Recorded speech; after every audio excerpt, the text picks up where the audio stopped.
des jeunes filles, mineures réelles ou supposées, pour cibler certaines personnes qui ont certainement des moyens, les accuser gratuitement des viols. Et en espérant échanger cela par de la monnaie. Alors, mais ça a mal tourné pour le cas de Saï Saï. Alors, vous avez parlé de 5 personnes. Alors, où sont partis les quatre autres c'est la question que nous avons posée à la police. La même question, nous l'avons posée au niveau du parquet. On n'a jamais trouvé de réponse. Ce qui est quand même curieux, qu'une fille de 16 ans soit violée dans les mêmes instants par 5 personnes. Et immédiatement après l'acte, la fille ne dénonce pas, elle rentre calmement chez elle, elle reste et après 3 jours, on vient interpeller notre client qui s'est rendu d'ailleurs seul à la police parce qu'il n'a pas été arrêté. Il est allé à la police pour s'expliquer. Malheureusement, l'instruction s'est faite de manière mécanique. On l'a retenu parce qu'on parle du viol. Quand on parle du viol, il faut retenir. Je ne sais pas c'est écrit où. Il est resté depuis les 27, depuis les 28, voulais-je dire, jusqu'à ce moment. Et donc, c'est quand même curieux. D'ailleurs, c'est nous qui avons exigé par après les rapports médicaux qui est tombé depuis samedi 31 janvier 2015. Et d'après les informations en notre possession, le rapport est négatif. Les médecins ont conclu que la fille n'a jamais été violée. C'est ça le résultat médical. Et toujours est-il que par rapport aux informations que nous avons reçues également, ces médecins ont été pris à partie par la famille de la victime. Pourquoi il a conclu en ce sens-là? Alors, mais parlons du dossier, de l'état du dossier. Quel est l'état du dossier actuel? Actuellement, il faut dire que le mardi, ça y est passé en chambre de conseil où le parquet l'a présenté pour solliciter une ordonnance de sa mise en détention préventive. Depuis le mardi, l'affaire a été plaidée et prise en délibéré. On attend, en principe, le tribunal devra se prononcer dans les 48 heures d'après la loi. Et les 48 heures expirent aujourd'hui. On attend que le tribunal se prononce si il va accorder cette ordonnance de sa mise en liberté, de sa détention préventive, ou il va accorder sa liberté provisoire. Mais les dossiers à ce stade, à son instruction préjudicielle, les dossiers au niveau du parquet de grande instance de la Gombe, en pleine instruction, on attend donc la suite. Mais nous sommes en contact avec ceux qui instruisent les dossiers et nous faisons en sorte que les dossiers soient carrément fixés au tribunal pour que le sort de notre client soit carrément connu officiellement, parce que le dossier est vide, il n'y a aucun indice de culpabilité, il n'y a rien au dossier, le rapport médical est clair, il n'y a pas de viol. Seulement, il y a certains tireurs de ficelles qui sont dans l'ombre, qui sont en train d'exercer une pression sur les clients pour qu'ils acceptent de régler à l'amiable.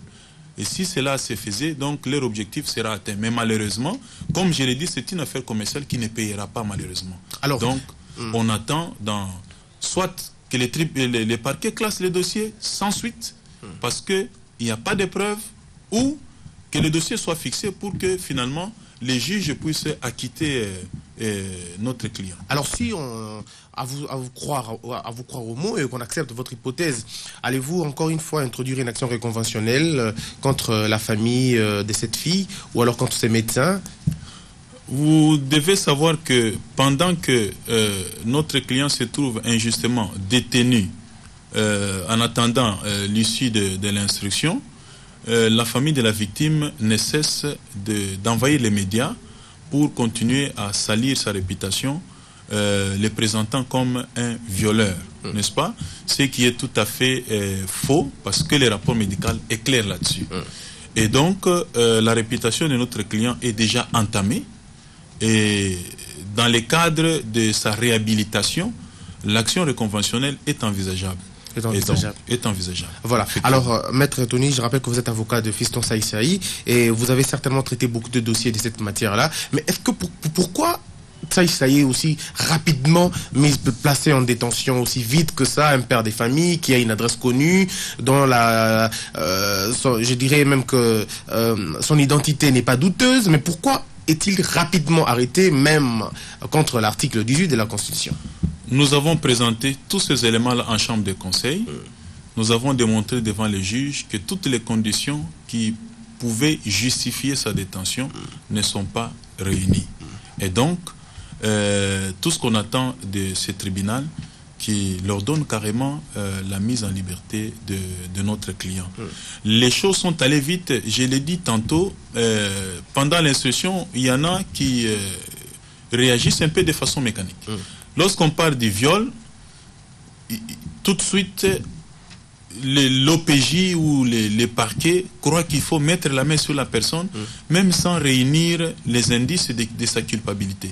L'instruction peut se dérouler avec prévenu en liberté. L'arrestation, la détention du suspect ou de l'inculpé peut aussi intervenir à n'importe quel état de la procédure. Mais avant de le faire, il faut réunir ne serait-ce que les indices sérieux, dit le législateur, de culpabilité. En ce moment, on peut détenir.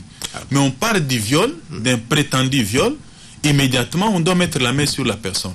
Et quand on le fait, quelle est la préoccupation? Ce n'est pas d'abord d'instruire le dossier, mais c'est d'inviter l'inculpé ou les prévenus à la négociation, à l'arrangement, à l'amiable.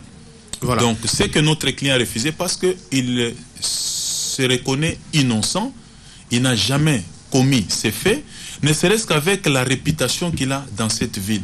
Il ne peut pas manquer un 10-20 $ pour ne serait-ce que louer une chambre d'hôtel au lieu d'amener une fille comme ça sur la voie publique. Ça, c'est de un. De deux, on ne peut pas aussi comprendre qu'un artiste aussi connu comme lui se permette d'aller violer une fille en public et puis collectivement avec ses amis. Donc, ce sont des choses à dormir debout, c'est vraiment invraisemblable. Alors, pour terminer, dites-nous dans quel état d'esprit Fiston Saïsaï se trouve, mais aussi quels seraient les rapports qu'il aura à entretenir avec ses bailleurs, mais aussi ses partenaires de publicité. Est-ce que ça ne sera pas aussi, ça pourra peut-être pas déranger son image? Est-ce qu'il aura encore à contracter des publicités comme il le faisait toujours? Ça n'a aucun lien avec ces activités. Voilà pourquoi nous tenons à ce que la vérité soit éclatée au grand jour. Que la vérité éclate au grand jour pour que son innocence soit proclamée publiquement. Nous tenons à ce que cette affaire aboutisse normalement et que les juges puissent déclarer tout haut qu'il n'a jamais été responsable ou auteur des faits qui sont portés à sa charge. Aussi, en ce qui concerne son état d'esprit, c'est l'état d'esprit de tout innocent. Il est là, il regrette certainement de se retrouver en cette situation-là, tout en étant innocent. Mais son moral est au zénith, pour la simple raison qu'il ne craint rien, il n'y a aucun élément à sa charge. Par rapport à ses partenaires de publicité, ils doivent comprendre la situation dans laquelle leurs partenaires se trouvent. Bientôt là, ils seront mis au parfum de la situation d'innocence de leurs partenaires et je ne vois pas quelle est l'incidence de cette affaire sur les contrats qu'il a en cours. Si ça peut être suspendu momentanément, c'est pour des raisons où il y a des cas de force majeure, tout ça, qui peut être évoqué. Mais je crois que d'ici là, ils seront informés de l'innocence qui sera déclarée publiquement de M. Saïsaï. Merci beaucoup, Maître Tony Mwaba. Je vous remercie pour votre invitation. Merci. Je rappelle que vous êtes avocat de Fiston Saïsaï, mais aussi professeur d'université. Vous enseignez le cours de droit à la faculté de droit. Mesdames et messieurs, nous continuons. 12-13 se poursuit, mais après ceci.